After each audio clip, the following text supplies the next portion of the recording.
ठीक है। तो हमने बेटा कंपॉक्स सर्विंग का पार्ट 1 कवर करा था। तब हमने ट्रेवर्सिंग के बारे में थोड़ा सा ब्रीफ नॉलेज ले लिया था। हमने जाना था कि ट्रेवर्सिंग होता क्या है, इसके कितने प्रकार होते हैं, ट्रेवर्सिंग का क्लासिफिकेशन हम लोग कैसे करते हैं। तो जनरल सी जो बात है, जनरल जनरल बातें हैं, वो मैं पहले रिपीट कर देता हूँ एक बार, फिर इन डिटेल हम ट्रेवर्सिंग को आज पढ़ने वाले हैं। ठीक है। तो ट्रेवर्सिंग को मैं 2 पार्ट में करूँगा, तो ट्रेवर्सिंग का कल एक और लेक्चर होने वाला है। ठीक है। तो आप ये बात ध्यान रखना। ठीक है। तो देखिए ट्रेवर्सिंग होता क्या है। हमने जाना था ट्रेवर्सिंग एक सीरीज ऑफ कनेक्टेड लाइंस होती है ना। ट्रेवर्सिंग हमने बेटा जाना था it is a series of connected lines. और उन कनेक्टेड लाइंस का हम लोग क्या करते हैं, length, series of connected lines होती है ट्रेवर्सिंग। और उन कनेक्टेड लाइंस का क्या करते हैं हम लोग, लेंथ और डायरेक्शन भी फील्ड में मेजर करते जाते हैं। ठीक है, ये हमने बात करी थी ट्रेवर्सिंग होती क्या है। ठीक है। तो ये तो हमने इन जनरल हमने बात करी थी। ठीक है। तो आपको कभी ट्रेवर्सिंग के डेफिनेशन में बोल सकता हूँ, तो बुकिश डेफिनेशन ये हो गई, एक सीरीज ऑफ कनेक्टेड लाइंस रहती है जिसका लेंथ और डायरेक्शन में फील्ड में मेजर करता रहता हूँ। ठीक है, ये हमने बात करी थी। अब हमने एक और बात करी थी कि क्लासिफिकेशन ऑफ ट्रेवर्सिंग कैसे करते हैं। तो बेटा हमने बात करी थी कि ट्रेवर्सिंग को हम 2 भागों में क्लासीफाई कर सकते हैं, या तो मैं ट्रेवर्स को क्लोज ट्रेवर्स बोल दूँ। ठीक है। या तो फिर मैं क्या बोल दूँ, मेरे ट्रेवर्स को मैं एक और भाग में क्लासीफाई करता था, ओपन ट्रेवर्स के रूप में। अब देखो हमने ये बात करी थी। अब यहाँ पर पिछले लेक्चर में मैंने आपको क्या बताया था, जो मेरा क्लोज ट्रेवर्स होता है बेटा, ये जो मेरा क्लोज ट्रेवर्स होता है उसमें मैंने आपको बोला था कि क्लोज ट्रेवर्स ऐसा ट्रेवर्स होता है we start from point of known location, है ना, and ends either at point of same and ends either at same point, that is called loop, or at another point of known location, ठीक है, call link. ये मैंने आपको बता दिया था। क्लोज ट्रेवर्स में मैंने आपको लूप क्या होता है ये बता दिया था, और लिंक क्या होता है ये भी बता दिया था। मैंने क्या बोला था, लूप में क्या करते हैं कि जो ट्रेवर्स चालू होता है, लूप में क्या होता है, जो ट्रेवर्स चालू होता है ना, उस जहाँ से चालू होता है ट्रेवर्स, उस जगह का मुझे लोकेशन पता रहता है ना। और ख़त्म कहाँ होगा, लूप के केस में ट्रेवर्स वापस से उसी पॉइंट पे ख़त्म होगा, यानी ए से ट्रेवर्स चालू होगा और वापस ट्रेवर्स मेरा ए पे जाके ख़त्म हो जाएगा।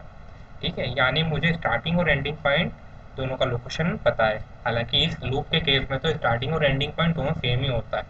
लेकिन लिंक में क्या होता है बेटा, लिंक में मैंने आपको बताया था, ट्रेवर्स क्या करता है आपका, स्टार्ट होता है किसी पर्टिकुलर पॉइंट ए से, और यहाँ पर ये ख़त्म हो रहा है किसी पर्टिकुलर पॉइंट ए पर।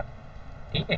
तो यहाँ पर ए अलग पॉइंट है और ए आपका अलग पॉइंट है, लेकिन यहाँ पर मुझे ए का भी लोकेशन पता है, और जो एफ है, एफ पॉइंट, उसका भी लोकेशन मुझे पता है ना। लेकिन बेटा कभी कभी क्या होता है कि जब मुझे ट्रेवर्स का स्टार्टिंग पॉइंट तो पता है, मतलब ए पॉइंट का लोकेशन पता है, नोन लोकेशन है, लेकिन जो एंडिंग पॉइंट है ट्रेवर्स का, है ना, ट्रेवर्स जहाँ पर एंड हो रहा है, उस एंडिंग पॉइंट का मुझे लोकेशन नहीं पता है। तो मैं उस ट्रेवर्स को क्या बोल रहा था बेटा, ओपन ट्रेवर्स बोल रहा था। ठीक है। तो ये तो मैंने रफली बताया है ना, इसको बनाने की कोई आवश्यकता नहीं है। ठीक है, मैंने इसके नोट्स में आपको बता दिया, शेयर कर दिए थे, मैंने इसके नोट्स पहले ही शेयर कर दिए थे आपसे। ठीक है। अब देखो, ये तो प्रीवियस प्रीवियस लेक्चर की बात हो गई। अब आगे बढ़ते हैं। देखो ट्रेवर्सिंग में हम लोग क्या करेंगे, लेन का मेजरमेंट करेंगे। अब यहाँ पर लेन का मेजरमेंट करेंगे यानी लीनियर मेजरमेंट की बात हो गई।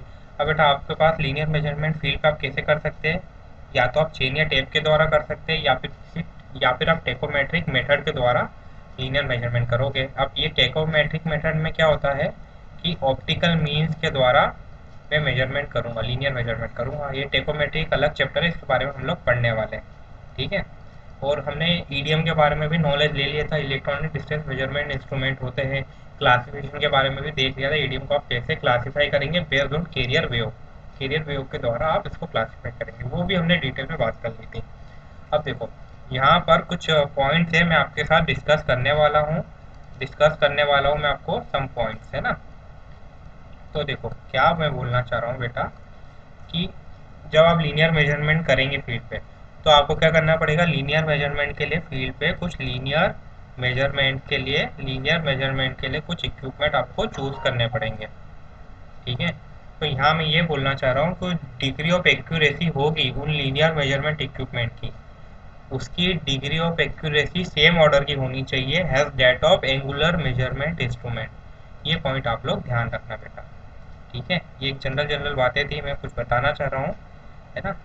From theoretical point of view मैं ये पॉइंट आपको बताना चाह रहा हूँ, है ना, कि जो लीनियर मेजरमेंट इक्विपमेंट है ना, लीनियर मेजरमेंट इक्विपमेंट है, उसकी जो डिग्री ऑफ एक्यूरेसी रहेगी, है ना, वो सेम होनी चाहिए has date of angular measurement equipment. ये पॉइंट आप ध्यान रखना, इक्विपमेंट या इंस्ट्रूमेंट जो भी है।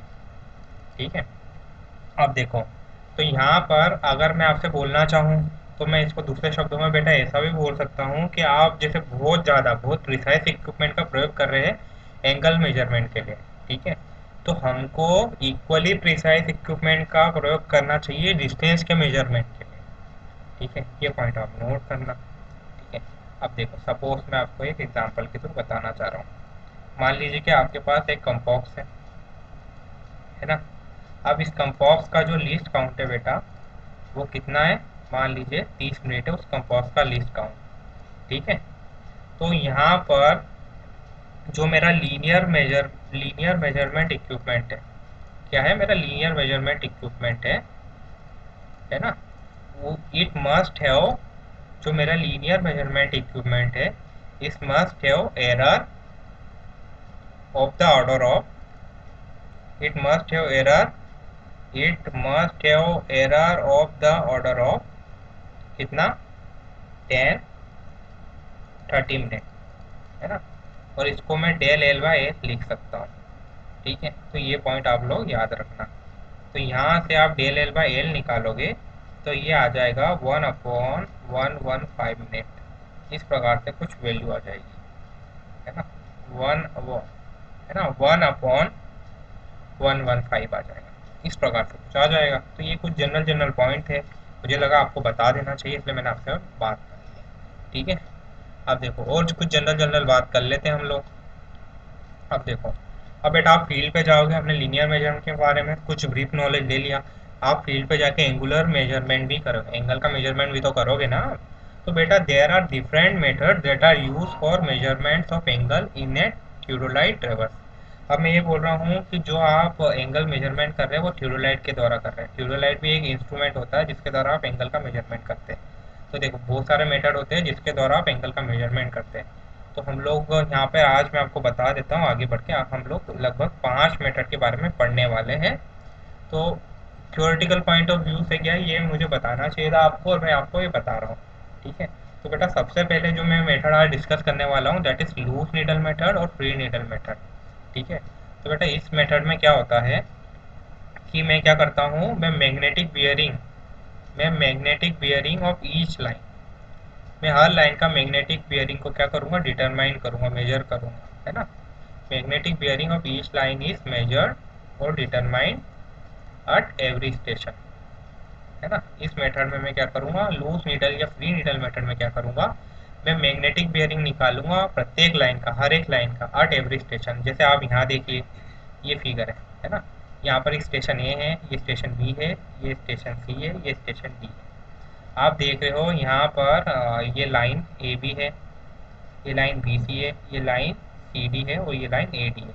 तो आप यहाँ देख रहे हो कि मैं हर लाइन का कोर बेरिंग निकाल रहा हूँ, यानी मैग्नेटिक बियरिंग में हर लाइन का निकाल रहा हूँ हर स्टेशन पे जा जाके। तो ये काम मैं लूज नीडल या फ्री नीडल मेथड में करूँगा। अब देखो, आगे बढ़ जाता हूँ मैं। देखो, एक दूसरा मेथड होता है फास्ट नीडल मेथड। अब फास्ट नीडल मेथड में बेटा मैं क्या करता हूँ, मैं सॉरी मैं मैग्नेटिक बियरिंग तो निकालूंगा, लेकिन ये इस केस में मैग्नेटिक बियरिंग केवल पहली लाइन का निकालूंगा। मैग्नेटिक बियरिंग में यहाँ पर पहली लाइन का ही निकालूंगा, है ना, और इंक्लूडेड एंगल निकालूंगा जो अन्य स्टेशन है, जो दूसरे स्टेशन है वहाँ पर मैं निकाल लूंगा इंक्लूडेड एंगल। ठीक है, and included angle are measured at other station. ये पॉइंट आप ये पॉइंट आप ध्यान रखना। ठीक है, आप फिगर पे आ जाइए, देखिए ये पॉइंट ए है, ये मेरा बेटा पॉइंट पॉइंट ए पे आ गया, स्टेशन ए पे आ गया मान लो, मैंने डायग्राम में आपको, डायग्राम पे आप आ जाइए, देखिए अब मैंने यहाँ पर क्या करा कि यहाँ पर जो मेरी पहली लाइन थी that is line A B, तो ए बी लाइन का तो मैंने क्या करा बेटा, ए बी लाइन का तो मैंने क्या करा कि magnetic bearing A B line का निकाल लिया, ठीक है। लेकिन मैं दूसरे स्टेशन पे गया, है ना, अब दूसरा स्टेशन क्या हो गया यहाँ पे, यहाँ पर दूसरा स्टेशन क्या हो गया, B station, C station, D station. ये दूसरे स्टेशन पे जाके मैं केवल इंक्लूडेड एंगल को मेजर कर रहा हूँ। आप देखिए कि इंक्लूडेड एंगल में मेजर कर रहा हूँ। इंक्लूडेड एंगल क्या बोला था मैंने, इंक्लूडेड एंगल क्या बोला था, angle measured from preceding line to, angle measured from preceding line to next line, angle measured from preceding line to next line in which direction, clockwise की एंटी क्लॉकवाइज, क्लॉकवाइज वो बताया था ना include angle के time पे, compass surveying में हमने बात करी थी। देखो प्रीवियस नॉलेज हमारा काम आ रहा है, ठीक है।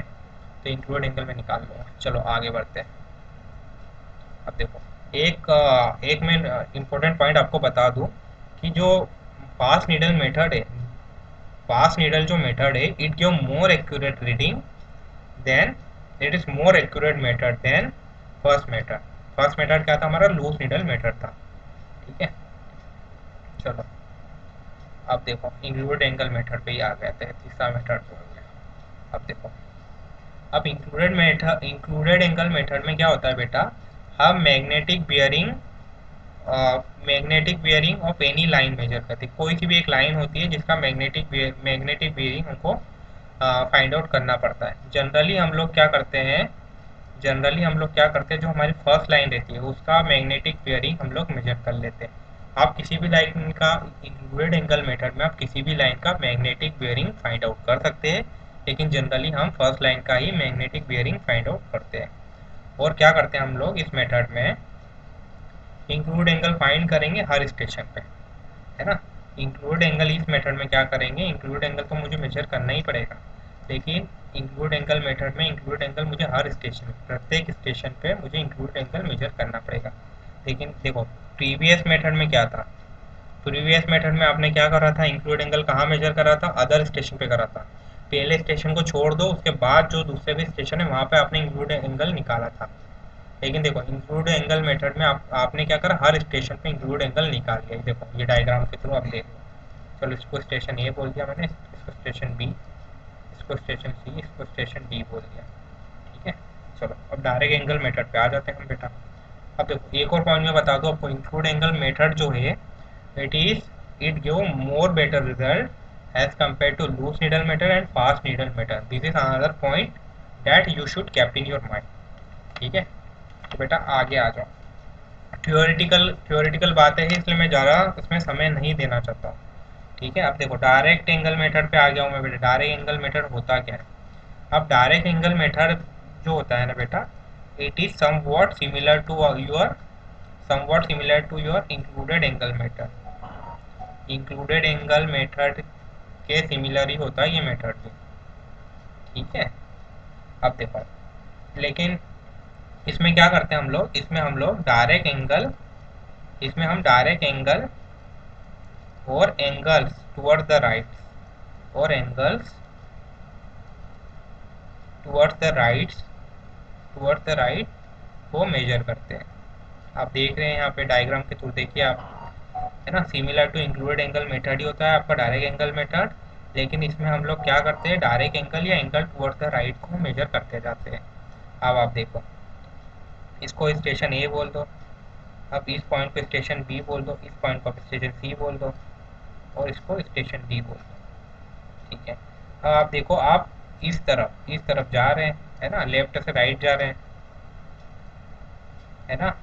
तो मैं राइट दिशा की तरफ बढ़ रहा हूँ और उसी तरफ राइट दिशा की तरफ एंगल को मेजर करते जा रहा हूँ। देखिए आप यहाँ मेजर करा आपने, फिर आप और राइट में जाके एंगल मेजर कर रहे हैं, तो एंगल टुवर्ड्स द राइट में मेजर करता जा रहा हूँ यहाँ पर, है ना। अब देखो सिमिलर ही है वो थोड़ा बहुत। अब देखो लेकिन डायरेक्ट एंगल मेथड की अगर मैं बात करूँ, तो डायरेक्ट एंगल जो मेथड है, it is generally suitable for open ट्रेवर्स, direct angle जो मेथड है it is generally suitable for open ट्रेवर्स। Bracket में मैं जनरली भी लिख देता हूँ, है ना, जनरली भी लिख देता हूँ। अब देखो मैं इसके नोट्स आपको प्रोवाइड करवा दूंगा, तो इसकी टेंशन मत लेना, आज के लेक्चर के नोट्स प्रोवाइड करवा दूंगा मैं आपको। चलो आगे आ जाइए। अब डिफ्लेक्शन एंगल मेथड पे आ जाइए बेटा। डिफ्लेक्शन एंगल मेथड होता क्या है? अब देखो डिफ्लेक्शन एंगल मेथड क्या होता है, चलो बात कर लेते हैं। डिफ्लेक्शन एंगल मेथड है तो डिफ्लेक्शन एंगल ही निकालना पड़ेगा इसमें, और डिफ्लेक्शन एंगल होता क्या उसके बारे में भी हम बात करेंगे, ठीक है। अब देखो ये वाला जो मेथड है डिफ्लेक्शन एंगल मेथड, इसको भी मैं मेनली कहाँ यूज़ करूँगा, फॉर ओपन ट्रेवर्स। तो deflection angle method it is mainly use for it is mainly used for open traverse. Open traverse में हम डिफ्लेक्शन एंगल मेथड को जनरली यूज़ करते हैं बेटा, ये पॉइंट याद रखना, ठीक है। अब जैसे मैंने आपसे पूछा कि सर आप इसका यूज़ कहाँ कहाँ करेंगे डिफ्लेक्शन एंगल मेथड का, तो आप मुझे हमें प्रैक्टिकल बातें तो बताइए, इसको हम कंडक्ट कहाँ करेंगे।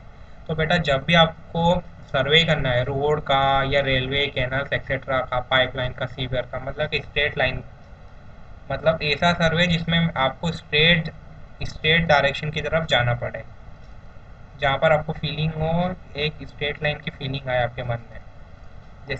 जैसे मान लो कि मैंने आपको बोला कि रोड हो गई, है ना, रेलवेज हो गई, है ना, फिर इसके अलावा कैनल कैनल भी स्ट्रेट ही जाती है ना आपकी, फिर आपकी पाइपलाइंस हो गई, इसके बाद सीवर लाइंस हो गई, नालियाँ, ठीक है। तो जहाँ इस केस में आप देखोगे कि ये रोड हो गई, रेलवेज हो गई, कैनाल्स हो गई, पाइपलाइन हो गई, ये सीवर लाइंस हो गई। यहाँ पर क्या होता है बेटा, इन केसेस में जो डिफ्लेक्शन एंगल बनता है वो बहुत छोटा बनता है, स्मॉल डिफ्लेक्शन एंगल बनता है, ठीक है। तो deflection angle method is conducted for survey of roads, railways, canal, pipes, pipeline, sewers etcetera, है ना, वेयर ट्रेवर्स लाइन में एक स्मॉल डिफ्लेक्शन एंगल। ये तो मैंने बात कर ली, इसका यूज़ कहाँ करते हैं, ओपन ट्रेवर्स में इसका मेनली यूज़ करते हैं, और रेलवे, रोड्स, रेलवे एक्सेट्रा, यहाँ पर इसका इसका इन एरियाज में आप इस सर्वे का कंडक्शन करेंगे। अब डिफ्लेक्शन एंगल की आप डेफिनेशन भी बता दो, ये पॉइंट भी हमारे दिमाग में आ रहा होगा। डिफ्लेक्शन एंगल की डेफिनेशन भी जान लेते हैं हम लोग, ठीक है। अब देखो डिफ्लेक्शन एंगल होता क्या है, ठीक है। अब डिफ्लेक्शन एंगल क्या होता है, these are the angles, deflection angles are the angles which line makes with which line makes the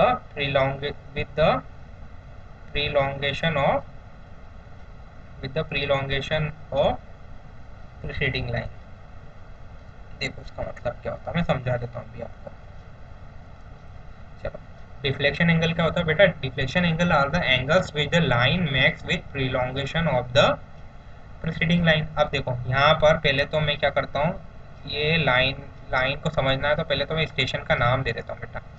ये ए, ये बी हो गया, ये तुम्हारा सी हो गया, चलो इसको डी बोल दो आप, ठीक है। अब आप देखो यहाँ पर देखो, सॉरी पेन का कलर बदल देता हूँ मैं पहले, थोड़ा अच्छा लगेगा। सॉरी।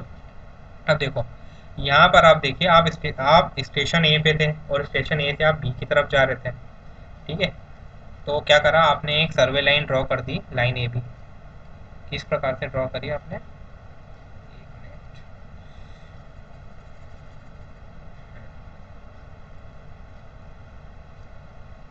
ये था पॉइंट ए, है ना, और यहाँ से आपने अपनी सर्वे लाइन को ड्रॉ करी आगे। अब पॉइंट बी तक आपकी सर्वे लाइन गई, है ना। फिर पॉइंट बी पे जाके आपने क्या करा कि कंट्रोल पॉइंट सी को स्टैब्लिश करा होगा, और फिर आपने बी से सी की तरफ सर्वे लाइन ड्रॉ करी होगी।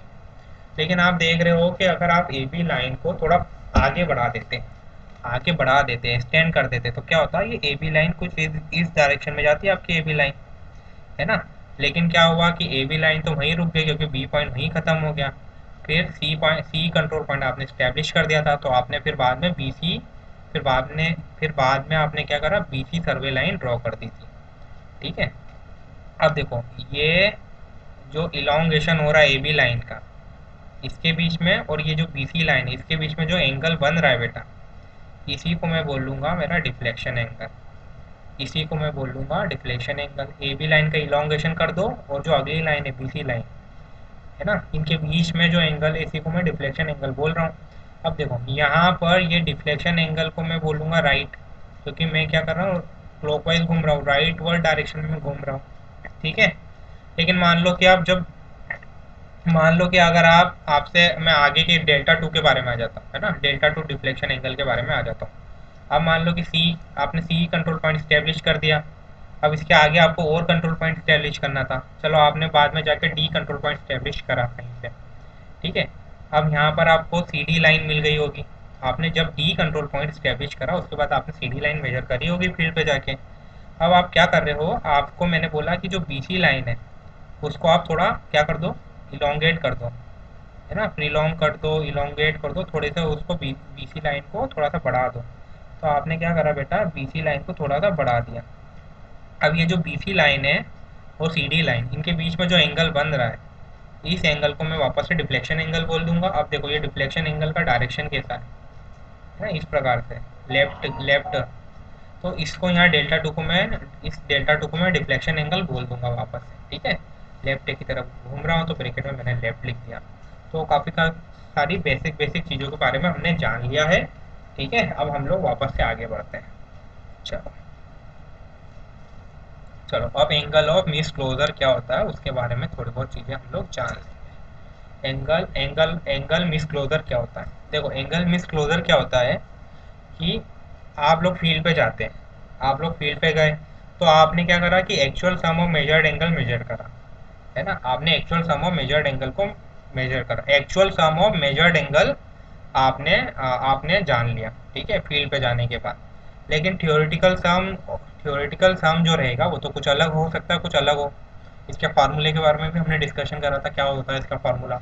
यहाँ पर एन नंबर ऑफ साइड या नंबर ऑफ एंगल्स हो सकते हैं, ठीक है, हो सकते नहीं है, ठीक है। तो अब देखो क्या होता है, फील्ड पे जाके आपने क्या करा कि आपने एंगल का मेजरमेंट करा। आप लोग फील्ड पे गए और आपने क्या करा, एंगल्स का मेजरमेंट कर लिया। आपने एंगल का मेजरमेंट कर लिया, आप कुछ एंगल को मेजर करके आ गए। अब जितने भी एंगल थे उन सब एंगल्स को क्या कर दोगे, आप प्लस कर दोगे। तो आपको क्या मिल जाएगा, सम ऑफ एक्चुअल मेजर्ड एंगल मिल जाएगा, ठीक है। लेकिन बेटा अब क्या होता है कि थ्योरेटिकल तो कुछ चीज़ अलग होती है। तो आपने क्या करा कि थ्योरेटिकल सम भी निकाल लिया, theoretical sum of included angle आपने निकाल लिया, ठीक है। अब ये दोनों बराबर होना चाहिए, लेकिन कभी कभी क्या है कि ये दोनों चीज़ बराबर नहीं होती है।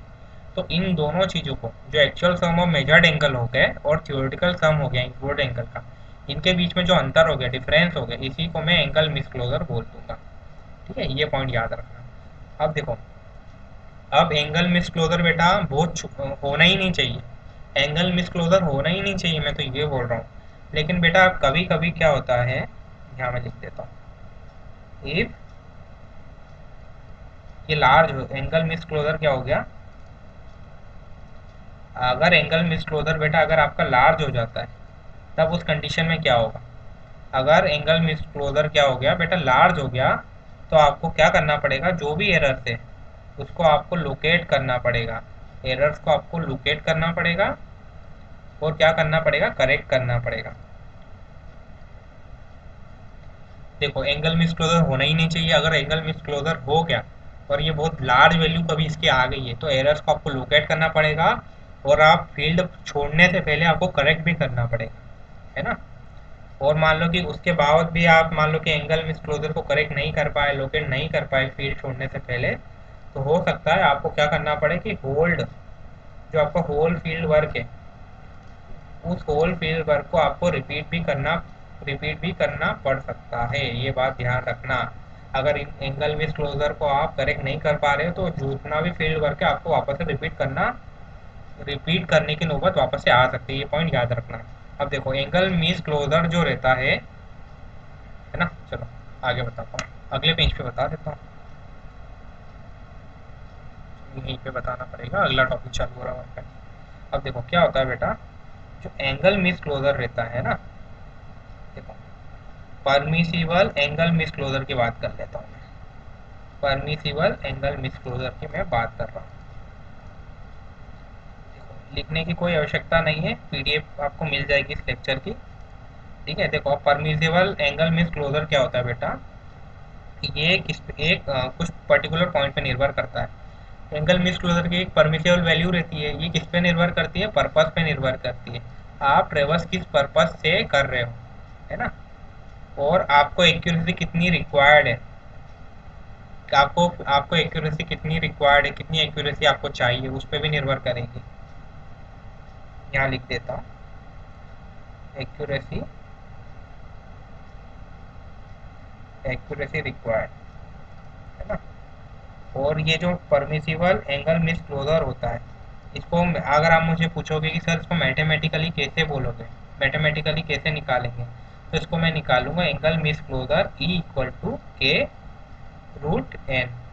अब यहाँ पर जो एन हो गया बेटा, E equal to K root N, है ना। अब यहाँ पर जो एन हो गया आपका, ये एन हो गया आपका नंबर ऑफ साइड्स या नंबर ऑफ एंगल्स, है ना। और के क्या हो गया, अब ये के क्या हो गया, इसके बारे में हम जान लेते हैं। तो बेटा ये जो के हो गया है, ये एक फैक्टर होता है आपका के, जो कि लीस्ट काउंट ऑफ थियोडोलाइट हो गया, कितने नंबर ऑफ रिपीटेशन है, और एंगुलर एक्यूरेसी कितनी डिजायर्ड है उस पर निर्भर करता है। ठीक है, अगर ऑर्डिनरी थियोडोलाइट है तो उसमें जो के होता है वो जनरली 20 सेकेंड होता है। ठीक है, तो ये थोड़ी जनरल जनरल चीज़ें थी, मैंने आपको बता दी। देखिए आगे बढ़ते हैं हम लोग और जान लेते हैं लेटीट्यूड और डिपार्चर होता क्या बेटा। देखिए बेटा, किसी भी लाइन का आपको कंपोनेंट लेना है ना, आइदर वो कंपोनेंट हम नॉर्थ साउथ मेरिडियन के अलोंग लेंगे या ईस्ट वेस्ट मेरिडियन के अलोंग हम उस लाइन का कंपोनेंट लेंगे। ठीक है, तो यहाँ पर अगर मैं इसको टेक्निकली भाषा में बोलूँ कि ऑर्थोग्राफिक प्रोजेक्शन ऑफ लाइन अगर आप लेते हो किस दिशा में, ऑन नॉर्थ साउथ मेरिडियन। अब यहाँ पर मेरिडियन क्या होता है बेटा, मेरिडियन मैंने आपको बताया था, मेरिडियन होता है फिक्स रेफरेंस डायरेक्शन। ठीक है, एक फिक्स रेफरेंस डायरेक्शन होता है हमारा मेरिडियन का मतलब। ठीक है, अब देखो, आप किसी भी लाइन का ऑर्थोग्राफिक पोजीशन लेंगे नॉर्थ साउथ मेरिडियन के अलोंग, तो जो टर्म आएगा, जो टर्म बनेगा उसको हम बोलते हैं लेटीट्यूड। ठीक है, तो मैं वापस से रिपीट कर देता हूँ, latitude of line is orthographic position of line और ऑन नॉर्थ साउथ मेरिडियन। ठीक है, सिंपल भाषा में आप क्या करना है, किसी भी लाइन का कंपोनेंट ले लेना नॉर्थ मेरिडियन की दिशा में या साउथ मेरिडियन की दिशा में। ठीक है, अब देखिए यहाँ पे, अब देखो, जो हमारा लेटीट्यूड होता है बेटा, it can be either positive और नेगेटिव, है ना। जो हमारा लेटीट्यूड जो होता है, it can be either positive और नेगेटिव। अब क्वेश्चन ये है कि पॉजिटिव कब होता है लेटीट्यूड की, लेटीट्यूड की वैल्यू पॉजिटिव कब होती है, जब मेरा प्रोजेक्शन ऑफ लाइन जो होता है, जब मेरा प्रोजेक्शन ऑफ लाइन किस दिशा में हो, नॉर्थ साइड की तरफ हो, उत्तरी दिशा की तरफ हो, नॉर्थ साइड की तरफ हो मेरा प्रोजेक्शन ऑफ लाइन, तो मेरी लैटिट्यूड की जो वैल्यू है उसको मुझे पॉजिटिव रिपोर्ट करनी है। ठीक है, ऑर्थोग्राफिक पोजीशन। लेकिन मेरा लैटिट्यूड नेगेटिव भी हो सकता है। अब जब मेरा प्रोजेक्शन ऑफ लाइन, जब मैं प्रोजेक्शन ऑफ लाइन लेता हूँ किस दिशा में, और साउथ दिशा में, ऑन साउथ साइड, तो मेरा जो लैटिट्यूड का जो साइन होता है बेटा, it comes out to be negative. ये पॉइंट आप ध्यान रखना। तो मैंने आपको बता दिया लेटीट्यूड पॉजिटिव जब होगा जब प्रोजेक्शन ऑफ लाइन आप किधर लोगे, नॉर्थ की तरफ लोगे, और नेगेटिव कब होगा लेटीट्यूड, जब प्रोजेक्शन ऑफ लाइन आप साउथ की तरफ लोगे। ठीक है, अब देखिए यहाँ पर अगर आपका पॉजिटिव लेटीट्यूड होता है, अगर आपका पॉजिटिव लेटीट्यूड होता है तो उसको आप बोल सकते हैं नॉर्थिंग, है ना। लेकिन अगर नेगेटिव लेटीट्यूड होता है तो आपको उसको बोलना पड़ेगा साउथिंग। तो इसको आप किधर ले रहे हैं, नेगेटिव लेटीट्यूड कब होगा, जब पोजीशन ऑफ लाइन कहाँ लोगे, आप साउथ की तरफ लोगे। ठीक है, तो जनरल जनरल बातें हैं। ठीक है, अब देखो यहाँ पर मैंने एक ये फिगर बनाया है। अब यहाँ देखिए, यहाँ पॉइंट ओ है और ये है आपका पॉइंट ए। अब पॉइंट ओ और, अब देखिए आप यहाँ पर पॉइंट ओ और एंड पॉइंट ए को आप एक लाइन के माध्यम से जोड़ दीजिए, तो आपको ओ ए लाइन मिल जाएगी। आप पॉइंट ओ और पॉइंट ए को एक लाइन के माध्यम से जोड़ दीजिए तो ओ ए लाइन मिल जाएगी। अब आप लोग क्या देख रहे हो कि जो ओ ए लाइन है इसका जब आप ऑर्थोग्राफिक पोजीशन लोगे, अब मान लो कि इस केस में मैं लेता हूँ उसका orthographic position along north south meridian, है ना, नॉर्थ या साउथ मेरिडियन के अलोंग इसका पोजीशन ले लीजिए आप। तो यहाँ पर अगर जो ओ ए लाइन है इसकी लंबाई अगर L1 होती, तो नॉर्थ साउथ के अलोंग, मेरिडियन के अलोंग इसका क्या हो जाता, जो लेटीट्यूड हो जाता है उसकी वैल्यू कितनी हो जाती। लेटीट्यूड को मैं एल से डिनोट करता हूँ मान लो, तो एल ओ ए अगर मैं बोलता हूँ इसको, तो लेटीट्यूड ऑफ लाइन ओ ए कितना हो जाएगा बेटा, L one cos theta one. देखो अब यहाँ पर आप क्या देख रहे हो कि ये जो लाइन ओ ए है इसका बेयरिंग कितना है, नॉर्थ से कितना एंगल बना रही है, नॉर्थ रेफरेंस मेरिडियन से कितना एंगल बना रही है, थीटा वन बना रही है। तो इस प्रकार से आप क्या निकाल सकते हो, लैटिट्यूड निकाल सकते हैं। ठीक है, आगे बढ़ते हैं। अब देखो, अब मैं आपको एक और एग्जांपल लाइन ओ बी के द्वारा चीज़ों को समझा देता हूँ। अब देखो, अब यहाँ पर आपको लाइन जो ओ बी है इसकी लंबाई कितनी दिख रही है, फिगर में देखिए आप, फिगर में लाइन ओ बी की लंबाई आपको दिख रही है कितनी, एल टू दिख रही है। अब ये लाइन ओ बी है ना, तो ये लाइन ओ बी जो है ये किस साउथ से ज़्यादा पास में है या नॉर्थ से ज़्यादा पास में, आप बताइए मुझे। साउथ से ज़्यादा पास में लाइन ओ बी है ना, तो अब यहाँ से जो इसका ये जो लाइन ओ बी है इसका साउथ की तरफ से जो रेड्यूस बियरिंग है वो कितना बन रहा है यहाँ पे, reduce bearing of line, reduce या क्वाड्रेंटल बियरिंग है ना, रेड्यूस या quadrantal bearing of line O B south meridian से कितना बन रहा है, थीटा टू बन रहा है। और लाइन जो ओ बी है ना, इसकी लंबाई कितनी है बेटा, एल टू है इसकी लंबाई। तो अगर मैं इसे पूछूंगा कि आप लेटीट्यूड निकाल दीजिए इसका, इस लाइन का, इस लाइन ओ बी का आप लेटीट्यूड निकाल दीजिए, तो आप कैसे निकालोगे, कैसे निकालोगे लाइन ओ बी का, है ना। अब ये ओ बी की लंबाई मैंने एल टू बोली है, तो कितना हो जाएगा, L two cos theta to हो जाएगा इसका लेटीट्यूड। ठीक है, आपने ये जो इसका मैग्नीट्यूड था, लाइन लाइन का जो लंबाई थी, उस लंबाई को आपने थीटा के साथ क्या कर दिया, इंटू कर दिया, तो आपको इस दिशा में कंपोनेंट मिल जाएगा। अब मुझे आप बताइए कि ये प्रोजेक्शन एल ओ बी जब मैंने निकाला था, तो प्रोजेक्शन ऑफ लाइन किस तरफ थी, साउथ की तरफ थी। तो यहाँ पर जो लेटीट्यूड लेटीट्यूड जो आएगा वो नेगेटिव साइन के साथ आएगा, तो एल ओ बी जो होगा बेटा, it will come out to be minus L two cos theta two, है ना। अब सिमिलरली मैं अगर आपसे एल ओ सी, ये सी पॉइंट पे आ जाऊँ और सी पॉइंट को जोड़ दो तो ओ सी लाइन मिल गई आपको। अब यहाँ पर अगर मैंने आपसे पूछा latitude of line L three, है ना, लंबाई थी एल थ्री, इसका अगर आप लेटीट्यूड मैंने आपसे पूछा तो क्या बताओगे आप मुझे, क्या बताओगे, नेगेटिव साइन क्यों लोगे, क्योंकि प्रोजेक्शन दक्षिण दिशा की तरफ है, तो माइनस साइन की तरफ, माइनस साइन के तरफ लेटीट्यूड को रिपोर्ट करोगे, तो माइनस में L three cos theta three, theta three आपको, थीटा थ्री क्या आपका क्वाड्रेंटल बियरिंग है, ठीक है, इस पर्टिकुलर लाइन का। सिमिलरली जब आप एल फोर है, एल फोर लाइन है ना, line number four, that is line O D, तो उसका आप लेटीट्यूड निकालोगे तो क्या बोलोगे बेटा, L L four cos theta four, quadratic sign लोगे क्योंकि जो प्रोजेक्शन है इस केस में नॉर्थ की तरफ होगा। तो ये जनरल जनरल चीज़ें हैं। अब देखो मैंने इसको यहाँ लिखवाया नहीं है, मैं इसको वापस से मिटा रहा हूँ, क्योंकि मैं इसको आपको यहाँ पर मैं इसको ये बता देता हूँ आपको, आपको ये जो है आपको ये जो है ये नोट्स मिल जाएंगे, तो आपको टेंशन लेने की ज़रूरत नहीं है, मैंने अच्छे से बताया है, ओ ए ओ बी ओ सी ओ डी हर चीज़ मैंने आपको यहाँ बताई है, तो इसलिए मैं आपको नोट नहीं करवा रहा हूँ यहाँ पे चीज़ें। ठीक है, आगे बढ़ते हैं बेटा। अब देखो, अब सिमिलरली मैं आपको डिपार्चर समझा देता हूँ। ठीक है, पहले मैं यहाँ पे स्पेस क्रिएट कर लेता हूँ,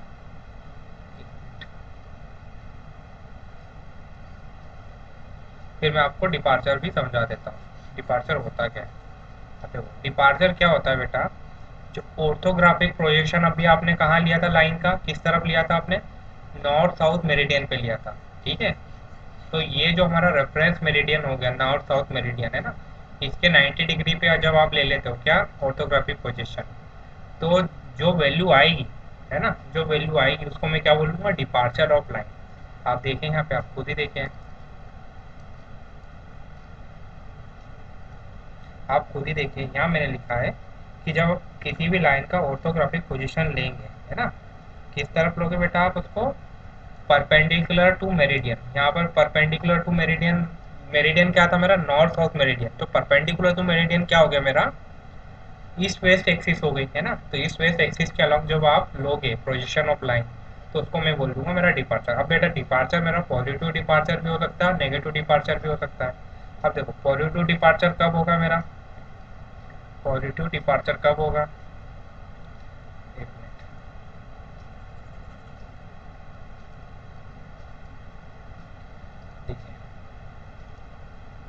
अब यहाँ पर मैं आपसे पूछ रहा हूँ कि मेरा पॉजिटिव डिपार्चर कब होगा, है ना? जब मैं प्रोजेक्शन ऑफ लाइन जब मेरी कहाँ रहेगी, ईस्ट दिशा में रहेगी। When projection of line is towards east, है ना?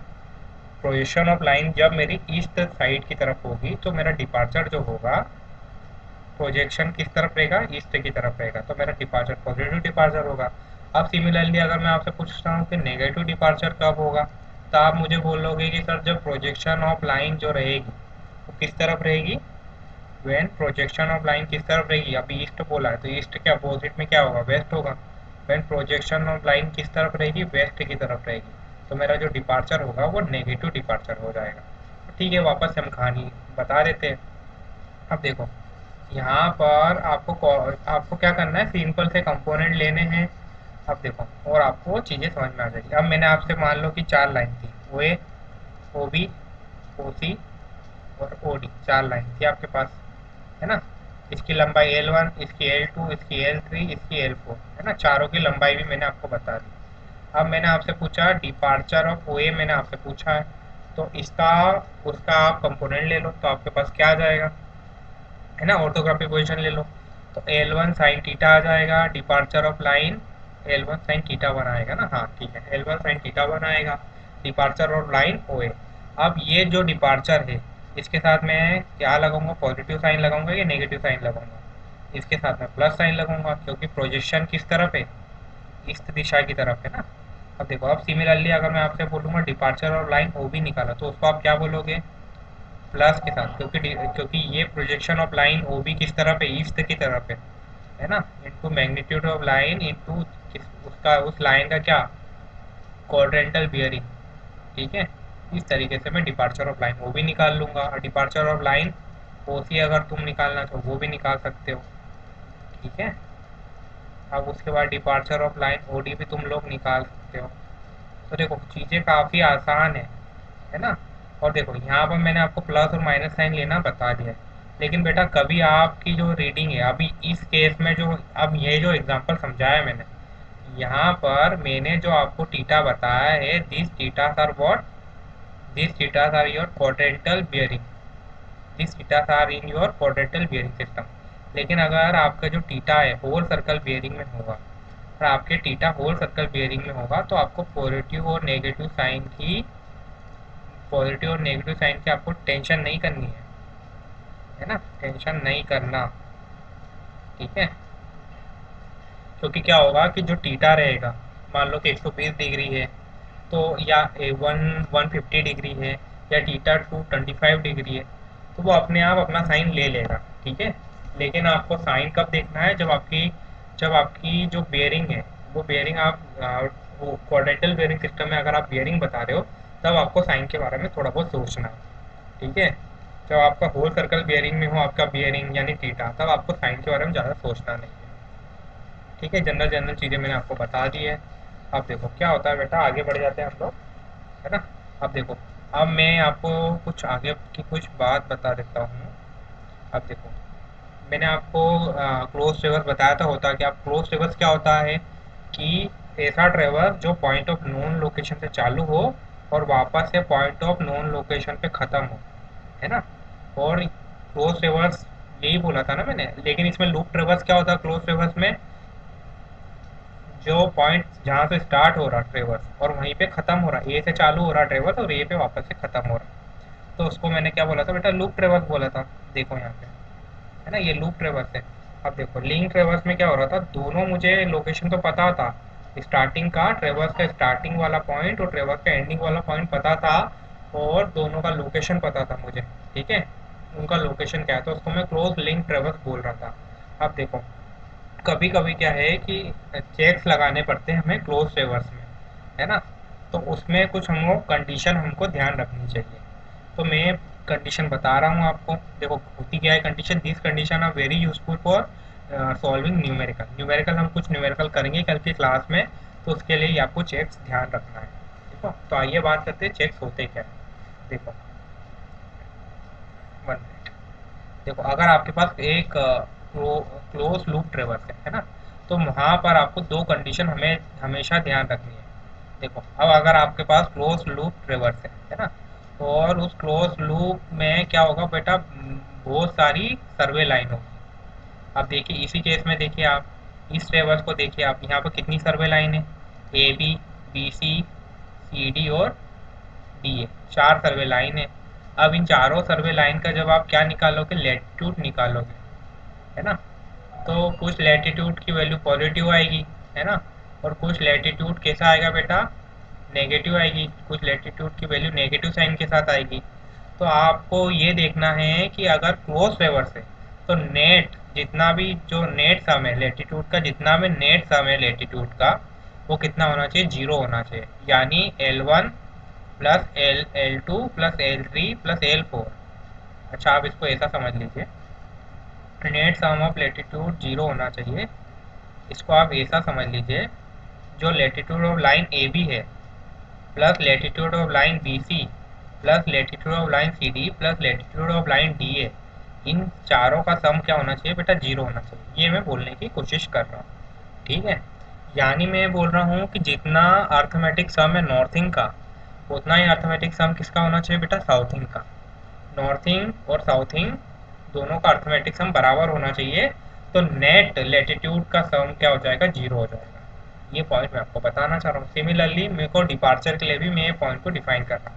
अब आप देखिए, जो डिपार्चर है लाइन ए बी का, और जो डिपार्चर है लाइन बी सी, और plus departure of line C D plus departure of line D A, तो इनका जो नेट सम है, सभी डिपार्चर को जो जोड़ोगे, सभी लाइंस का डिपार्चर को आप जोड़ोगे, तो जो नेट सम है, टोटल सम ऑफ डिपार्चर जो है वो 0 होना चाहिए। यानी इस कंडीशन में बोल सकता हूँ कि जितना अर्थमेटिक सम है ईस्टिंग का, it should be equal to arithmetic sum of westing. ये पॉइंट आप ध्यान रखना, ठीक है, वेरी इंपॉर्टेंट पॉइंट। और इसको मैं यूज़ करूँगा फॉर सॉल्विंग न्यूमेरिकल। देखो लिंक जो होता है, लिंक ट्रेवर्स होता है, उसमें कुछ कंडीशन अलग हो जाती है। जो नेट सम ऑफ ट्रेवर्स हो गया है ना, जैसे यहाँ पर देखो आप, यहाँ पर देखो आप केस ये देखो देखो, यहाँ पर बेटा मान लो कि n नंबर ऑफ लाइन थी, तो n नंबर ऑफ लाइन का मैंने लेटीट्यूड निकाल लिया, तो जो समेशन ऑफ लेटीट्यूड होगा वो किसके बराबर रहेगा, latitude of last control point या final control point minus latitude of initial या स्टार्टिंग कंट्रोल पॉइंट, उसके बराबर होगा। और इसी कंडीशन में अगर आप डिपार्चर की बात करोगे, तो सिमिलरली मैं डिपार्चर का भी बोल सकता हूँ कि जो टोटल सम ऑफ डिपार्चर है ना, टोटल D1, अगर n लाइन है तो डिपार्चर भी कितने होंगे, n होंगे बेटा, है ना। तो जो टोटल डिपार्चर का सम है, that should be equal to departure of final control point minus departure किसका, departure of initial control point, ठीक है, इनिशियल कंट्रोल पॉइंट। तो कुछ बेसिक बेसिक चीज़ें हैं that I will use for numerical, for solving my numerical, ठीक है। तो इसका पीडीएफ आपको मिल जाएगा, क्योंकि मेरे को पता है मेरी राइटिंग अच्छी नहीं आती है, ठीक है। चलो आगे देखते हैं। चलो अब देखो बेटा, अब हम बात कर लेते हैं एरर ऑफ क्लोजर या क्लोजिंग एरर। अब देखो, अब आपने क्या बोला कि बेटा जो लूप है, वो लूप का स्टार्टिंग और एंडिंग पॉइंट क्या होना चाहिए बेटा, लूप के केस में जहाँ से आपका ट्रेवर्स चालू हुआ, at the end of the day ट्रेवर्स वहीं पे ख़त्म होना चाहिए। मतलब मेरा स्टार्टिंग पॉइंट और एंडिंग पॉइंट दोनों सेम होना चाहिए। लेकिन बेटा कभी कभी क्या होता है कि आपके जो ट्रेवर्स में एक एरर ऑफ क्लोजर आ जाती है ना।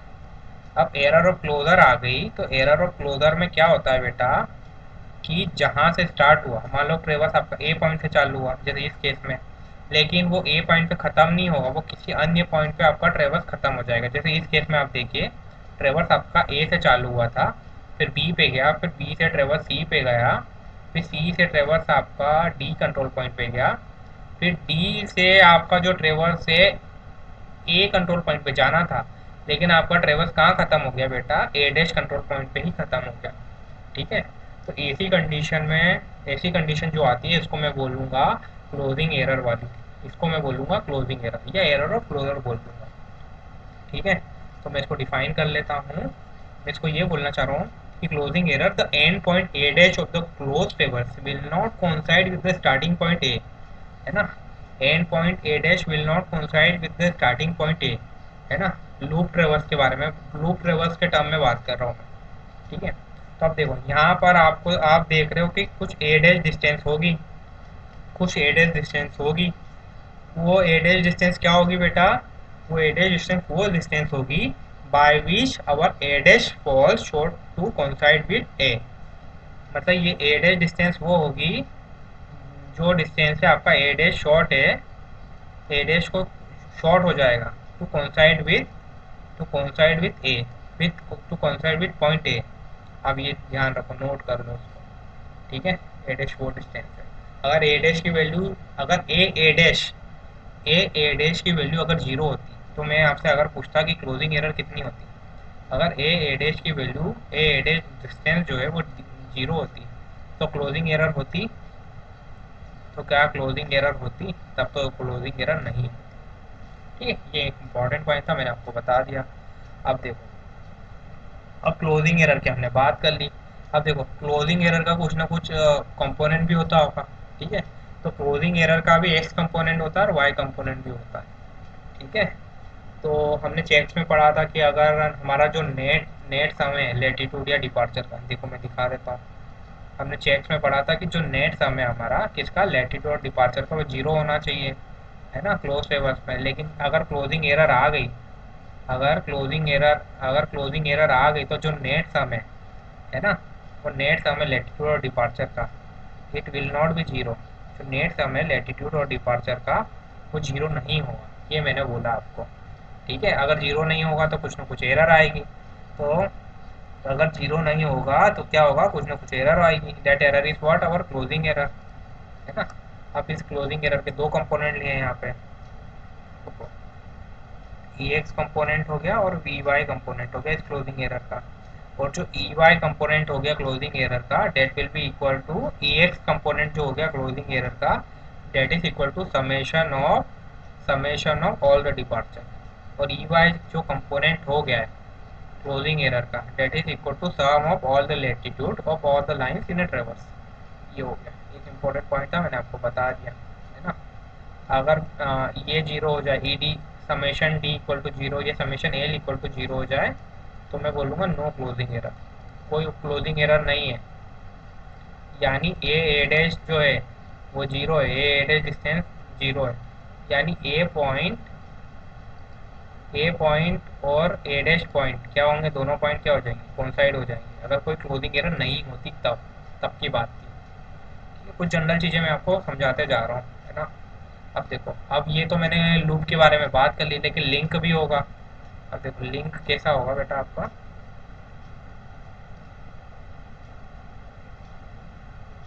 है ना। ये पॉइंट आप मान लो, ये मान लो आपका पॉइंट ए था, ये पॉइंट ए के कोऑर्डिनेट थे मान लो एक्स वाई, और ये आखिरी इसको पॉइंट बी मान लो, इसको सी, इसको डी, इसको ई, इसको आप मान लो बेटा एफ, है ना। अब आप यहाँ देखोगे कि जो एफ जो हमारा था लास्ट कंट्रोल पॉइंट, एफ मान लीजिए आपका लास्ट कंट्रोल पॉइंट है ना। तो इसके जो इसका जो कोऑर्डिनेट हो गया, जो हमारा फाइनल कंट्रोल पॉइंट है एफ, उसका जो कोऑर्डिनेट है आखिरी वाला जो लास्ट कंट्रोल पॉइंट है एफ, उसके कोऑर्डिनेट मान लो कि एक्स डैश और वाई डैश है। सिमिलरली जो स्टार्टिंग कंट्रोल पॉइंट है यानी इनिशियल कंट्रोल पॉइंट है ना, उसके कोऑर्डिनेट एक्स और वाई समझ लीजिए। और अगर मैं आपसे पूछूं कि क्लोजिंग एरर बताइए आप लिंक ट्रेवर्स के केस में, है ना, if I ask you what is closing error,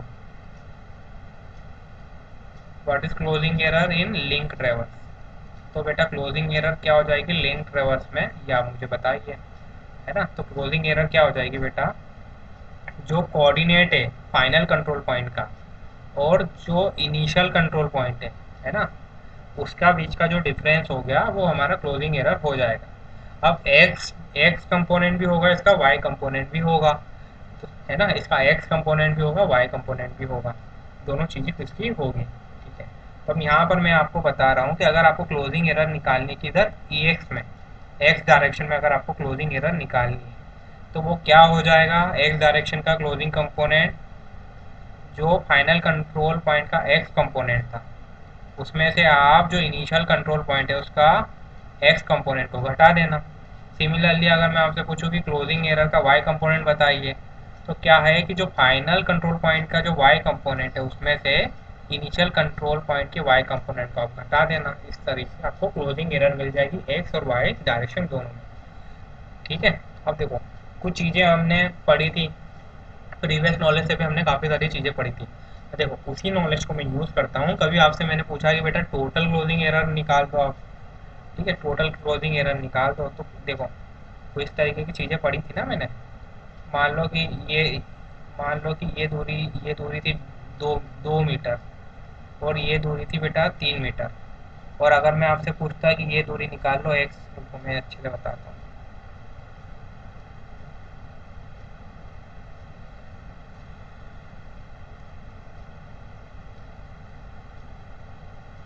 अब देखिए बचपन में कुछ इस प्रकार की चीज़ें पढ़ी थी। अगर एक्स कंपोनेंट है 2 मीटर और वाई कंपोनेंट की वैल्यू है 3 मीटर, है ना, और अगर मैंने आपसे टोटल लेंथ ऑफ लाइन पूछता था तो आप क्या करते थे, पाइथागोरस थ्योरम लगाते थे, कुछ लगाते थे बचपन में, और बताते थे लेंथ कितनी है, अंडर रूट में एक्स कंपोनेंट का स्क्वायर पर under root plus Y component का स्क्वायर, ऐसा कुछ बताते थे मुझे आप। अगर आपके पास एक्स कंपोनेंट रहता था तो उसका स्क्वायर कर देते थे, उसका स्क्वायर करते थे और उसको फिर आप जोड़ देते थे वाई कंपोनेंट के साथ। तो इस तरीके से बचपन में आप कई बार लेंथ वगैरह निकालते हो। ठीक है, कुछ प्रीवियस नॉलेज आपने ऐसा कुछ पढ़ा होगा बचपन में। तो सिमिलरली अगर मैंने आपसे टोटल क्लोजिंग एरर बोला है, तो वाई कंपोनेंट में जो क्लोजिंग एरर है, सॉरी एक्स दिशा में जो क्लोजिंग एरर है उसका स्क्वायर ले लो और उसके साथ जोड़ दो वाई डायरेक्शन में जो क्लोजिंग एरर है उसका स्क्वायर कर दो उसके साथ में, और फिर अंडर रूट ले लो। तो यहाँ से टोटल क्लोजिंग एरर हमें प्राप्त हो जाएगी। अब देखो, अब कभी कभी आपसे पूछ सकते हैं एग्जाम में कि डायरेक्शन ऑफ क्लोजिंग एरर क्या है। अब डायरेक्शन ऑफ क्लोजिंग एरर कैसे निकालोगे? डायरेक्शन ऑफ क्लोजिंग एरर में क्या करना पड़ेगा आपको, मान लो कि ये लाइन थी आपकी, ठीक है, ये टीटा है, ठीक है, तो आप निकालते थे ना बचपन में tan theta equal to y/x, इस तरीके से आप निकालते थे। लेकिन देखो अब यहाँ पर ये जो चीज़ हो गई आपकी क्या हो गई, ई एक्स हो गई, और ये जो चीज़ हो गई आपकी ई वाई हो गई, है ना। अब यहाँ से अगर मैं आपसे डायरेक्शन ऑफ क्लोजिंग एरर पूछूंगा तो आप क्या बोलोगे, sir tan theta equal to इस केस में E X upon E Y, यही बोलोगे ना। तो इस तरीके से इस फॉर्मूले के द्वारा आप क्लोजिंग एरर भी निकाल सकते हैं। देखो मैं बेसिक बेसिक चीज़ें करवा रहा हूँ, है ना, तो आप लोग इसको सीख लीजिए, it will be very helpful. ठीक है, अब मेरी कोशिश ये है कि मैं आपको ज़्यादा से ज़्यादा पॉइंट इसलिए करवा दूँ कि अगर मान लीजिए आपको कन्वेंशनल क्वेश्चन आपको करना है तो ये कन्वेंशनल क्वेश्चन इसी कंसेप्ट पे हो पाएगा बेटा। एक क्वेश्चन भी कराऊंगा मैं, ताकि तो आप क्या हो जाएगा, काफ़ी अच्छे से चीज़ें समझ में आ जाएगी फिर। ठीक है, चलो आगे बढ़ते हैं। अब देखो साइन ऑफ ई एक्स और ई वाई हमको क्या बता सकता है, साइन ऑफ ई एक्स और ई वाई क्लोजिंग एरर के कंपोनेंट है ई एक्स और ई वाई, ये हमको वो कोऑर्डिनेट बता देंगे जहाँ पर हमारी क्लोजिंग एरर क्या करेगी बेटा, लाई करेगी। ठीक है, अब इसको भी क्वेश्चन करेंगे तो काफ़ी बढ़िया चीज़ें समझ में आ जाएगी। चलो आगे बढ़ते हैं। अब देखो हमने चेक्स पढ़ लिया, चेक्स इन्हें क्लोज टेबल्स पढ़ लिया हमने, एरर और क्लोजर पढ़ लिया। ठीक है, अब देखो कॉन्सिक्यूटिव एंड इंडिपेंडेंट कोऑर्डिनेट के बारे में हम लोग जान लेते हैं कि होता क्या है। ठीक है, कॉन्सिक्यूटिव और इंडिपेंडेंट कोऑर्डिनेट होता क्या है ये जान लेते हैं अब देखो आप यहाँ पर, ठीक है, देखो यहाँ पर आप लाइन देखिए, ये देखो यहाँ पर बेटा आप लाइन 1 2 पे आ जाओ, लाइन 1 2 पे आ जाओ आप, ये पॉइंट 1 है, ये पॉइंट 2 है, देखो ये 2 वाला पॉइंट है, ये 1 वाला पॉइंट है ना। तो पहले मैं आपको समझा रहा हूँ कॉन्जिक्यूटिव कोऑर्डिनेट होता क्या है। ठीक है, कॉन्जिक्यूटिव कोऑर्डिनेट होता क्या है, तो देखो कॉन्जिक्यूटिव कोऑर्डिनेट क्या होता है, किसी भी लाइन का एंड पॉइंट होता है। कॉन्जिक्यूटिव कोऑर्डिनेट क्या होता है बेटा, वो मैं समझा रहा हूँ, coordinate of end point of a line, है ना। जैसे लाइन 1 2 है, तो यहाँ पर इस लाइन 1 2 का एंड पॉइंट क्या है, अगर लाइन 1 2 बोला मैंने, ओके, अगर लाइन 1 2 बोला तो लाइन 1 2 का एंड पॉइंट क्या है बेटा, स्टार्टिंग पॉइंट लाइन 1 2 का तो क्या है 1 है, लेकिन एंडिंग पॉइंट क्या है लाइन 1 2 का 2 है ना। तो अगर मैंने आपसे पूछा कि coordinate of end point of line 1 2 बोलो निकालो आप, है ना, तो आप उसको अगर विद रेस्पेक्ट टू उसका इनिशियल पॉइंट, अगर ये एंड इसका कोऑर्डिनेट एंड पॉइंट 2 का कोऑर्डिनेट अगर विद रिस्पेक्ट टू आप स्टार्टिंग पॉइंट बता रहे हो, विद रिस्पेक्ट टू उसका स्टार्टिंग पॉइंट यहाँ पर क्या है 1, तो तो ऐसा कोऑर्डिनेट सिस्टम को मैं बोलूँगा कॉन्सिक्यूटिव कोऑर्डिनेट सिस्टम। ठीक है, इतना समझ लीजिए। इसको मैं बहुत अच्छे से बताने की कोशिश करता हूँ। मान लो कि हम्म, देखो, मान लो मैं आपसे पूछता हूँ कि tell me what is the consecutive coordinate, what is the consecutive coordinate of end point, what is the consecutive coordinate of end point 2 of line 1 2। अगर मैंने आपसे पूछा कि what is the consecutive coordinate of end point 2 of line 1 2, तो इसमें आपको क्या करना है, प्रीवियस पॉइंट के द्वारा प्रीवियस पॉइंट यानी पॉइंट 1 के द्वारा एंडिंग पॉइंट यानी पॉइंट 2 का कोऑर्डिनेट आपको बताना है। ये मैंने आपको बोला। ठीक है, अब देखो यहाँ पर आप क्या बताओगे एंड पॉइंट 2 का कोऑर्डिनेट। अब आप देखो, अब आप देखो यहाँ पे 1 से 2 पे जाना है। अब देखो 1 से 2 पे जाओगे तो आपको y में कितना नीचे आना पड़ेगा, y में कितना नीचे आना पड़ेगा, y दिशा में कितना नीचे आना पड़ेगा। इसको आप ओरिजिन समझ लो एक बार 1 को, है ना, 1 से आपको 2 की तरफ जाना है तो y डायरेक्शन में कितना नीचे आओगे, y डायरेक्शन में कितना नीचे आओगे, -L1 ही आओगे ना बेटा। और ठीक है, ये तो आ गए। अब देखो वापस से फिगर पे आओ, लेकिन आप x डायरेक्शन में कितना, x डायरेक्शन में आप कितना जाओगे, ईस्ट की तरफ, ईस्ट की तरफ जा रहे हो आप, है ना, D1 जा रहे हो। तो consecutive coordinate of end point 2 of line 1 2 में क्या बोल दूंगा, -L1 D1, ये मैं बोल दूंगा। ठीक है, इस तरीके से मेरे को चीज़ों को डिफाइन करनी है। अब देखो मान लो कि अगर मैंने आपसे पूछता कि, अगर मैं आपसे पूछता बेटा यहीं पे इसी केस में, अगर मैं आपसे पूछता कि मान लो कि आपके पास लाइन 2 3 थी, और लाइन 2 3 कौन सी है, ये देखो, ये है 2 पॉइंट और ये है 3 पॉइंट, तो आप ऐसे जा रहे हो, है ना, ऐसे जा रहे हो। अब यहाँ पर मैं आपसे अगर पूछता कि बेटा कि मुझे आप बता दो consecutive coordinate of end point 3, है ना, एंड पॉइंट 3 बता दो आप मुझे, consecutive coordinate of end point 3 of line 1 2 आप मुझे बता दो, तो आप मुझे क्या बताते हैं सर, क्या होता वो, तो आप क्या समझते, ये जो प्रीवियस पॉइंट था उसको आप ओरिजिन मान लेते और वहीं से चीज़ों को डिफाइन कर देते। तो आप क्या बोलोगे कि सर मैं क्या कर रहा हूँ, मैं L2 तो ऊपर जा रहा हूँ, है ना, y में मैं L2 ऊपर जा रहा हूँ, तो क्या आ जाता L2 कॉमा में, और देखो D2 में आप किधर जा रहे हो, ईस्ट की तरफ जा रहे हो D2 में, तो L2 कॉमा D2 आ जाता है इसके कोऑर्डिनेट, है ना। तो प्रीवी लाइन क्या, लाइन का एंडिंग पॉइंट का कोऑर्डिनेट कैसे देना है, लाइन के स्टार्टिंग पॉइंट के द्वारा देना है आपको। ठीक है, इस प्रकार से देना है। तो ये मैंने आपको बता दिया कॉन्सिक्यूटिव कोऑर्डिनेट क्या होता है, coordinate of end point of a line with respect to its initial point, है ना। अब देखो कॉन्सिक्यूटिव कोऑर्डिनेट को मैं डिपेंडेंट कोऑर्डिनेट भी बोल देता हूँ, ये इसका दूसरा नाम है, इसको आप ध्यान रखना। लेकिन बेटा कभी कभी क्या होता है, कभी कभी क्या होता है कि हम लोग एक और अलग कोऑर्डिनेट सिस्टम यूज़ करते हैं, इसको हम बोलते हैं इंडिपेंडेंट कोऑर्डिनेट सिस्टम।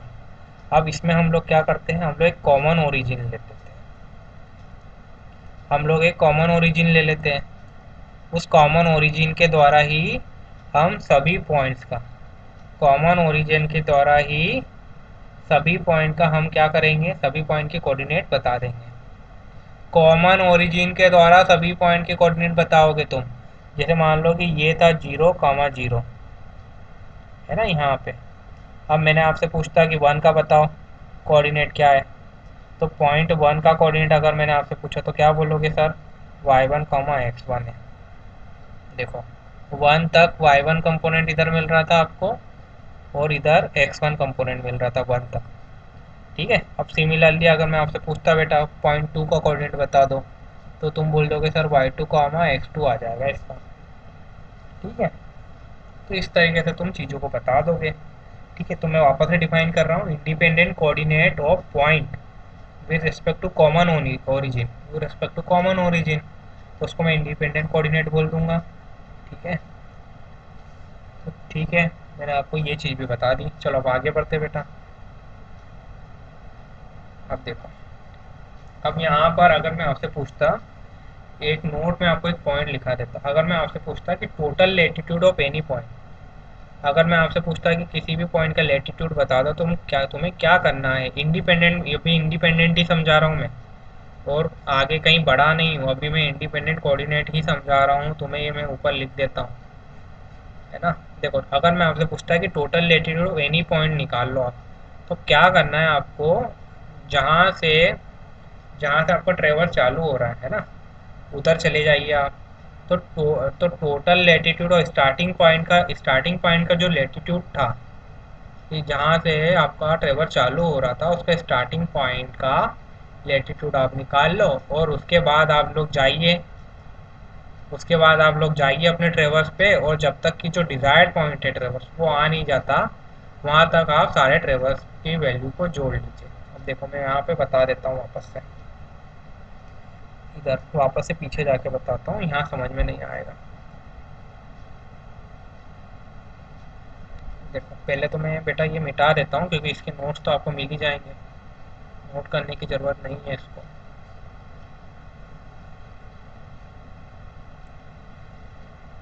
देखो, मुझे ऐसी आशा है कि आपको चीज़ें समझ में आ रही होगी, है ना।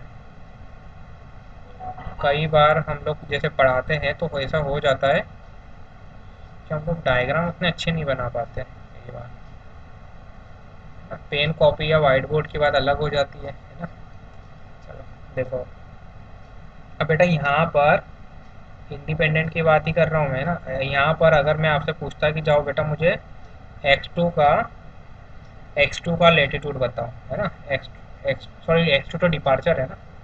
चलो, y2 का y2 सेकेंड पॉइंट का पॉइंट टू का लेटीट्यूड बता दो मुझे। तो आप कैसे बताते हैं मुझे पॉइंट टू का लेटीट्यूड?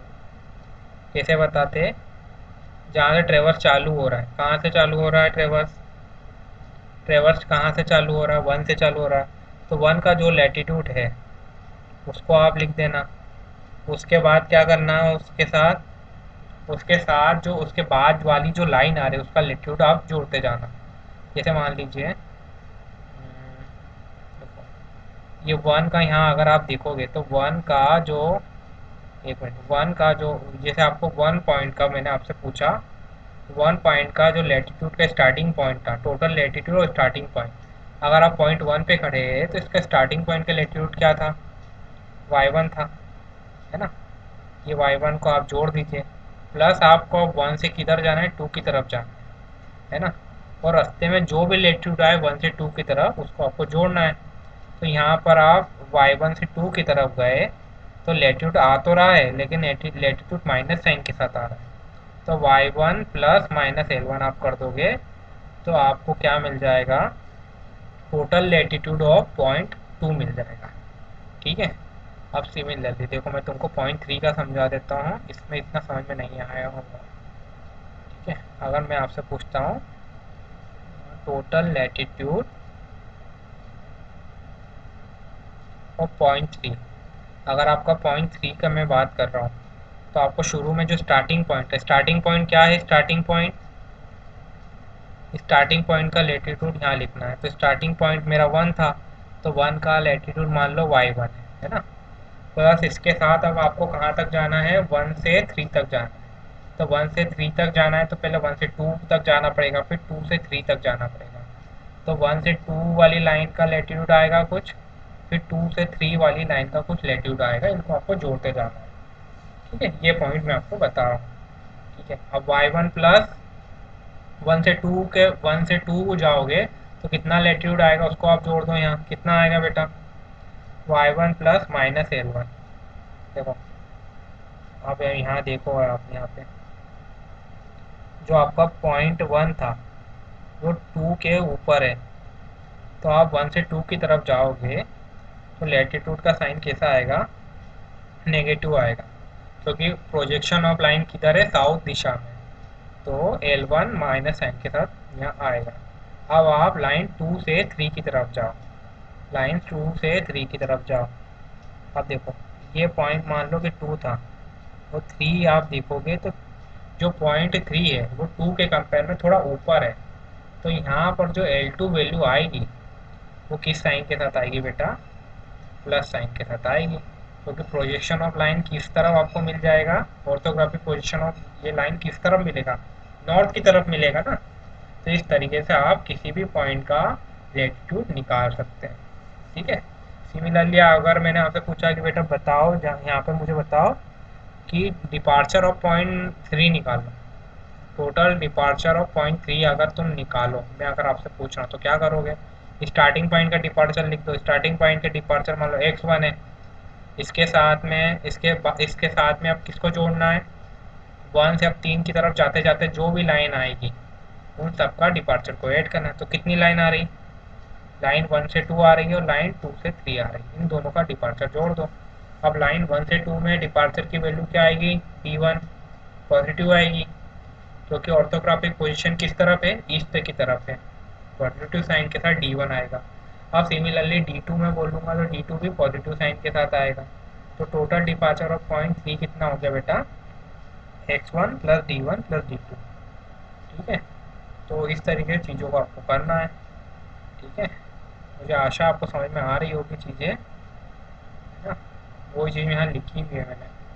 चलो अब देखो यहाँ पर, अब आप देख लो क्या है चीज़ें। बेटा यहाँ इसको मैं बोल रहा हूँ क्वाड्रेंट 1, इसको मैं बोल रहा हूँ क्वाड्रेंट 2, इसको मैं बोल रहा हूँ क्वाड्रेंट 3, और इसको मैं बोल रहा हूँ क्वाड्रेंट 4 इन सर्वेइंग। ऐसा नहीं है कि इसको मैंने 1 बोला और इसको 2 बोला। ये ट्रिग्नोमेट्री की बात नहीं कर रहा हूँ, मैं सर्वेइंग की बात कर रहा हूँ। सर्वेइंग में जो मेरा नॉर्थ ईस्ट वाला है, नॉर्थ ईस्ट वाला जो क्वाड्रेंट है उसको मैं क्वाड्रेंट 1 बोल दूंगा, और मेरा साउथ ईस्ट वाला जो क्वाड्रेंट है उसको क्वाड्रेंट 2 बोलूँगा मैं बेटा। ये बात ध्यान रखना। ठीक है। अब आप देख लो वही चीज़ जो अपन ने पढ़ी थी उसको हल्का सा रिवाइज कर लेते हैं। अब देखो यहाँ पर लाइन ओ ए है। देखो ये है ओ, ये है ओ, और ये है पॉइंट ए। ये लाइन ओ है। इस लाइन की लंबाई कितनी थी बेटा? L1, small L1। और इसका लेटीट्यूड को मैंने D1 बोल दिया है और उसके डिपार्चर को D1 बोल दिया है।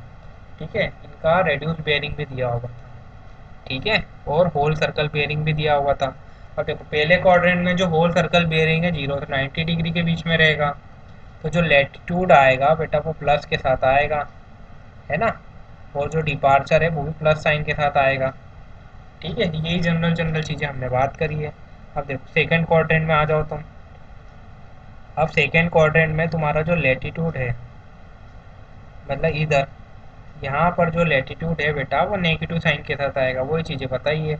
लेकिन डिपार्चर किसके साथ आएगा? पॉजिटिव साइन के साथ आएगा। लेटीट्यूड नेगेटिव साइन के साथ आएगा क्योंकि जो प्रोजेक्शन है वो किस तरफ है? साउथ की तरफ है। और डिपार्चर पॉजिटिव के साथ आएगा क्योंकि प्रोजेक्शन किस तरफ है लाइन का? ईस्ट की तरफ है। ठीक है। वही जनरल चीज़ें हैं, यहाँ लिख दिया मैंने आपके लिए। ठीक है। चलो आगे बढ़े। देखो एक बात मैं आपको बता देता हूँ कि अगर आप लेटीट्यूड और डिपार्चर का कैलकुलेशन कर रहे हैं, अगर आप during calculation of latitude and departure, अगर आप लेटीट्यूड और डिपार्चर का कैलकुलेशन कर रहे हैं ना, तो आपको साइन देखने की आवश्यकता नहीं है। No need to see sign if no need to see sign if whole circle bearing system में यूज़ कर रहा हूँ, है ना। ये बात ध्यान रखना क्योंकि साइन अपने आप आ जाएगा। ठीक है। साइन 150 को जिस साइन 150 को प्लस के साथ खुलना है, माइनस के साइन खुलना है, वैसा वो खुल जाएगा।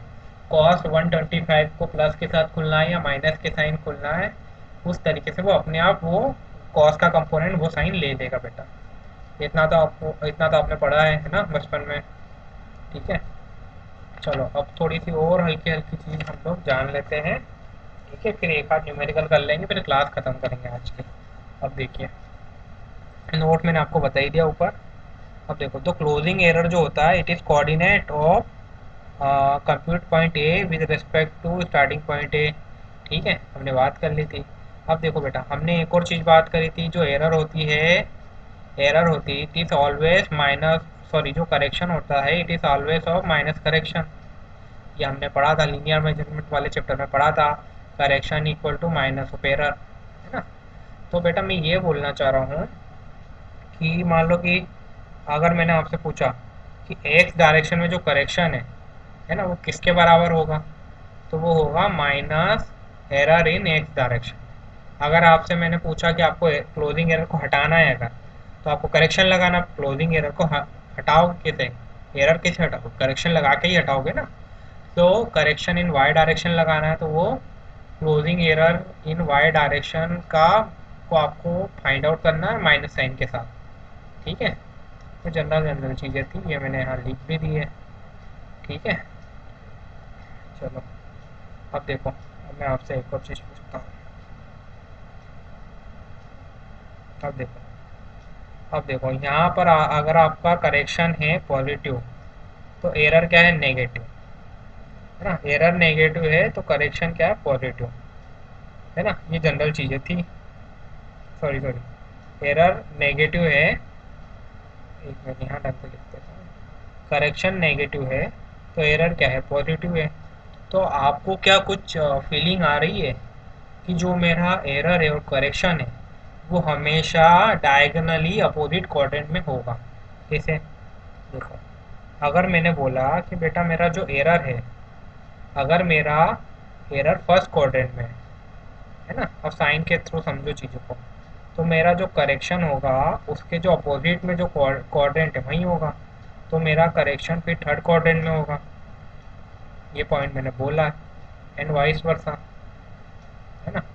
देखो, अगर मेरा करेक्शन, अगर मेरा एरर बेटा सेकेंड क्वाड्रेंट में है, तो मेरा करेक्शन किस क्वाड्रेंट में होगा, करेक्शन मेरा फोर्थ क्वाड्रेंट में होगा, है ना। एंड वाइस वर्सा, ये पॉइंट मैं आपको बताना चाह रहा हूँ। साइन उल्टा है ना, जहाँ अगर करेक्शन प्लस है तो एरर माइनस है। ठीक है, तो जनरल जनरल चीज़ें थी, वो मैंने आप कर लेते हैं हम लोग। देखो, ये क्वेश्चन करते हैं हम लोग। अब देखो यहाँ पर बेटा मैंने बोला है कि आपके पास एक क्लोज ट्रेवर्स होगा, है ना, एक क्लोज ट्रेवर्स होगा। अब क्लोज ट्रेवर्स होता बेटा, तो क्लोज ट्रेवर्स में क्या होता, स्टार्टिंग पॉइंट और एंडिंग पॉइंट क्या होना चाहिए बेटा, सेम होना चाहिए। स्टार्टिंग पॉइंट और एंडिंग पॉइंट सेम होना चाहिए, है ना, क्लोज ट्रेवर्स में। लेकिन क्या है कि इस केस में देखो, ई का कुछ अलग कोऑर्डिनेट है और ई डैश का अलग कोऑर्डिनेट है, यानी ई अलग पॉइंट है और ई और ई डैश दोनों अलग अलग पॉइंट है, ये हमें समझ में आ रहा है। ठीक है, कोऑर्डिनेट अलग अलग है इनके। ठीक है, तो यहाँ हमसे पूछा है डायरेक्शन और मैग्नीट्यूड ऑफ क्लोजिंग एरर आपको निकालना है, तो आप कैसे निकालेंगे। अब बेटा क्या हो रहा है यहाँ पर, तो कोऑर्डिनेट ऑफ ई लिख लेता हूँ मैं आप सबसे पहले। तो कोऑर्डिनेट ऑफ ई अगर आप लिखोगे तो वो कितना है, 25,5। तो यहाँ से आपको ये जो 25 है, ये यहाँ पर एक्स कंपोनेंट नहीं होगा, यहाँ पर वाई कंपोनेंट होगा, और ये जो 5 है ये यहाँ पर एक्स कंपोनेंट होगा। अब वाई कंपोनेंट यानी लैटिट्यूड और एक्स कंपोनेंट यानी डिपार्चर। इस तरीके से आपको चीज़ों को याद रखना है, क्योंकि मैंने जो आपको डायरेक्शन में निकाला, डायरेक्शन का फार्मूला बताया था, तब मैंने यहाँ पर ऊपर लिखा भी था tan theta equal to E X upon E Y. ये चीज़ें मैंने वहाँ पे बताई थी आपको। ठीक है, तो बेटा कुछ चीज़ें हैं, उन चीज़ों का अप्लीकेशन अब हम सीख लेते हैं। ठीक है बेटा, अब देखो, अगर आपसे यहाँ पर closing error in Y direction अगर मैं पूछूंगा तो आप कितना बताओगे, एक्स डैश, सॉरी, क्या बताओगे आप मेरे को बेटा, वाई डैश माइनस वाई बताओगे, है ना। तो यहाँ पर वाई डैश जो है उसकी वैल्यू है मेरी 20 और वाई की वैल्यू है 25, तो closing error in Y direction आ जाएगा आपका -5। ठीक है बेटा, अगर मैंने आपसे पूछा क्लोजिंग एरर इन एक्स डायरेक्शन बचाओ, तो आप क्या बोलोगे, sir x dash minus x, इस तरीके से आप मुझे बता दोगे, है ना। तो अब आप बताइए मुझे क्या है। 1 - 5 = -4। इस तरीके से आप मुझे बता दोगे।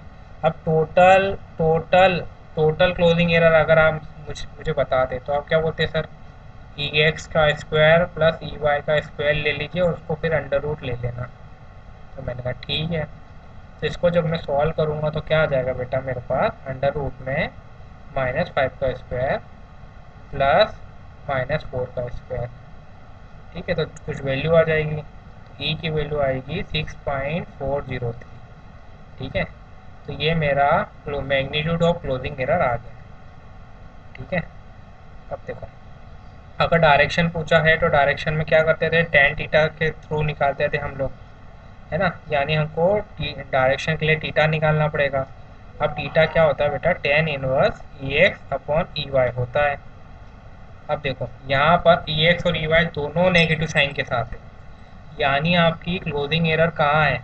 देखो यहाँ पर मैं बोल रहा हूँ बेटा कि जो आपका ई एक्स है ये नेगेटिव साइन के साथ में आया है, ई वाई भी नेगेटिव साइन के साथ आया है ना।